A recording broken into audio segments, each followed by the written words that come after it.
साथी हो वो बड़ी मेहनत कर रहे हैं इस वक्त अपने ओबीसी तबका के लिए। तो अब मैं गुजारिश करूंगा कि सरपंच अकील साहब हैं,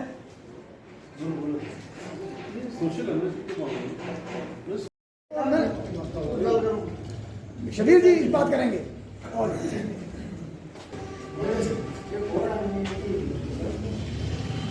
काफ़ी अर्से तो अपने साढ़े वजीर ठेकेदार साहब ये सारी इस कौम ने सर करते भी और पढ़े लिखे काफ़ी मेहनत की मेहनत नहीं पहले काम अजे अल्लाह ने फटो करना जी प्रोफेसर साहब आए मेरे वो इतनी मेहनत नहीं बदलने वाली क्योंकि सारी पहचान जी है कोई लंबी चौड़ी नहीं है। एक तो सबसे पहले तालीम को बहुत पीछे बड़ी मेहरबानी है प्रोफेसर साहब जनाब ने आना नहीं सिर्फ जैसे तारक शाह साहब ने आखे हैं कि असल पार्टी में है सारी जहाँ सब वो भी बहुत बड़ा है इस इलाके में इंशाअल्लाह ताला ये लोग का सिस्टम जो है वो पूना पैक्ट के तहत हुआ है। रिजर्वेशन शुरू जो हुई वो 1935 में जो पूना पैक्ट हुआ, डॉक्टर अंबेडकर और महात्मा गांधी के बीच में जो पूना पैक्ट हुआ उसके तहत रिजर्वेशन शुरू हुई। शेड्यूल कास्ट के पॉपुलेशन के मुताबिक उस वक्त जो पॉपुलेशन थी 15%, उनको 15% रिजर्वेशन मिली।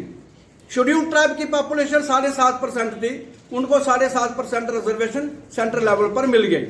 हमें उन्होंने ये कहा कि ओबीसी के लोग आइडेंटिफाइड नहीं हैं, हम इनकी आइडेंटिफिकेशन करेंगे। कब? जब हमें आज़ादी मिलती है और देश का आइन जब लागू होता है।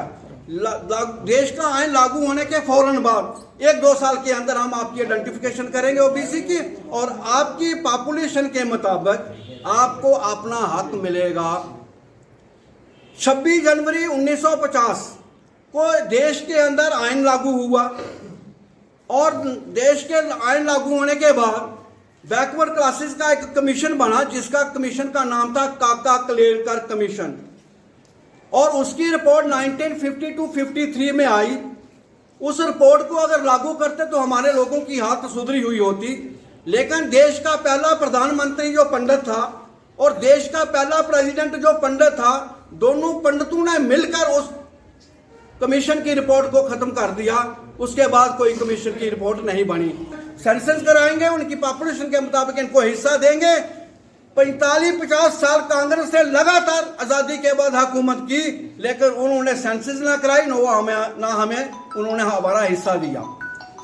तो 1977 में जनता पार्टी की सरकार आई, उसमें भी एमपी जो थे ओबीसी के बहुत ज़्यादा थे। जो उनको सपोर्ट करने वाली जो पार्टियां थी उसमें ओबीसी की वो पार्टियां थी, उन्होंने प्रेशर किया और मोरारजी देसाई ने कहा कि जो पहला काका कलेरकर कमीशन था वो पुराना हो गया है, हम नया बनाते हैं। उन्होंने मंडल कमीशन को कायम किया। मंडल कमीशन की रिपोर्ट जो है वो 1980 में आई। जो ही 1980 में कमीशन की रिपोर्ट आई, जनता पार्टी की सरकार गई, इंदिरा गांधी की सरकार फिर आ गई। और इंदिरा गांधी की सरकार का मतलब है कांग्रेस की जो पॉलिसी थी कि ओबीसी की सेंसस नहीं करवानी है, इनकी आइडेंटिफिकेशन नहीं करवानी है, इनको हिस्सा नहीं देना है, उसने मंडल रिपोर्ट कमीशन की रिपोर्ट को फिर ठंडे बस्ते में डाल दिया और ये ठंडे बस्ते में 10 साल तक पड़ी रही।